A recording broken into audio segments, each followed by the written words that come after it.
užimtumą visoje Lietuvoje, tai pirmiausia, rungtį mes pradėsime nuo Lietuvos tautiškos giesmės.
Na, 3 taškai svarbiausi turbūt šiose buvo rungtynėse. Džiugu, kad pavyko įmušti tiek daug įvarčių. Ar tikėjais, kad tai bus? Na, tikėjomės sunkiau, tikėjomės iš tikrųjų sunkiau. Bet matome, kvailai tenais žaidėjų žaidėjas, gavo raudoną kortelę, mums žinoma lengviau paliko. Gerai, kad įmušome antram kėlinį staigiai antrą įvartį, tai viskas toliau klostėsi palei planą. O kaip vertini varžovų žaidimą? Na, varžovai kaip visada, Gargždų Banga žaidžia visada gerai. Nemanyčiau, kad jie šiandien irgi prastai žaidžia, paprasčiausiai tą kiekybinę persvarą gal jiem pakišo koją. Nu ką, džiugu, kad antro rato pabaigoje šiandien atostogų su džiugia nuotaika. Pergalė yra pergalė, džiugu.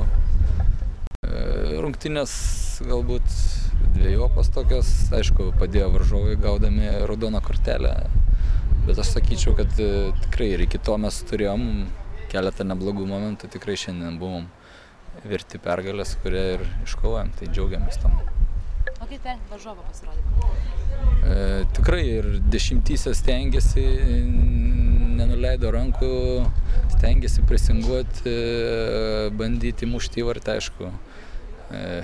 To pasiekoje mums buvo galbūt lengviau pelnyti įvarčius, bet tikrai varžovai šiandien buvo verti to žodžio varžovai ir sakau, tik tai yra dar geriau, kad mes prieš tokius varžovus laimėjom.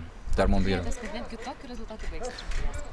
Galbūt, aišku, nesitikėjau, nes, sakau, palengvino raudoną kortelę situaciją, šiek tiek apvertė, bet džiugu, kad jau kelintas varžybos pelnom nemažai įvarčių, taip kad viskas į teigiamą pusę liktai. Ką reikia komentuoti po 4-0.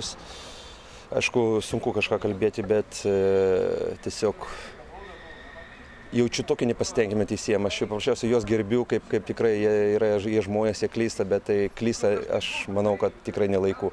Aišku, rezultatas yra triuškinantis.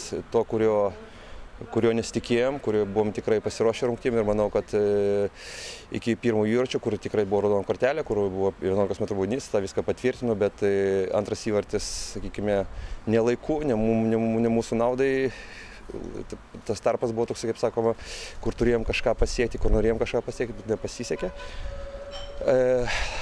Kas liečia tolimesnį eigą, aš tiesiog man trūksta žodžių komentuoti, nes tiesiog neįsivaizduoju, kaip gali aukštos klasės teisėjas tokius sprendimus duoti, kad tiesiog yra baisu ir čia jo sąžinės reikalas, taip kad lauksime, mes padarėm protestą oficialiai, nes raudona kortelė yra neteisėta ir 11 baudinys yra taip pat buvo privalo duoti.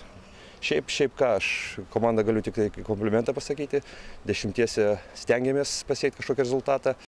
Žinom, ėjom ant rizikavome, bet, kaip sakoma, ant kontratako buvome pagauti, bet dar kartą jokių nei vienam žaidėjų, jokių priekaištų neturiu.